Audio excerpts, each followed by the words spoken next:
I found this beautiful mandala mold on AliExpress, actually. I wish it was our mold, but it's not. And I wanted to paint it. It had big spaces, which it's kind of hard to paint the more detailed ones, and paint, I mean, with mica powders. So as you can see, I chose purple, blue, and a golden color.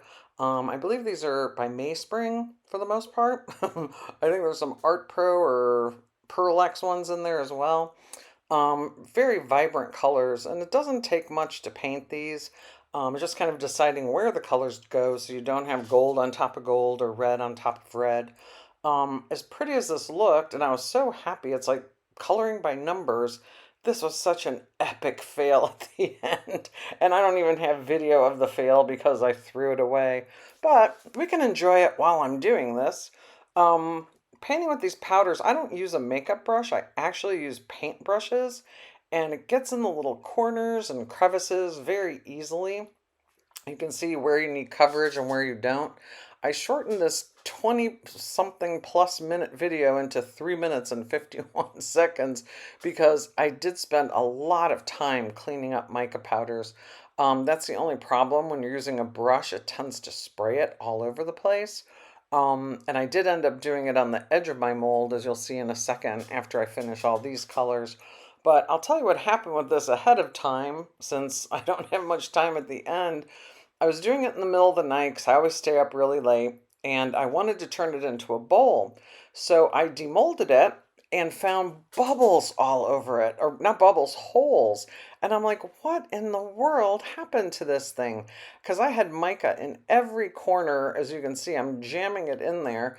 There should not have been holes, but there were so many holes, it wasn't even worth salvaging. But I figured maybe I'll just put it into a bowl anyway. So I found a bowl. My husband showed me how to put foam into it and weights on it. So I was all happy that I at least have a bowl that I would use because I really like this design, like I told you. So next day I wake up, the mold had pushed the weight out of the bowl and it was completely misshapen. And I actually showed the misshapen one in the final shot because we didn't have one of it regularly. But as you see there, I put purple around the edges. That's so you don't have to paint the edges afterwards with gold or silver, which is just yet another step. But I did spend time cleaning this up with rubbing alcohol before I poured the black in. So this is just 2 drops of epoxy paste. And here's a video. It was a vertical video. This is the finished piece. And it looks really pretty. We turned it sideways, obviously. Looks very pretty, but there are just holes everywhere. You can kind of see them in the video. And it was totally misshapen after putting it in the vase or the bowl. So anyways, to sum it all up, just when you think resin is going good, it's not. It always gets you somehow. It just does an epic fail. So that's my video on showing you how to use mica powders in a mandala mold.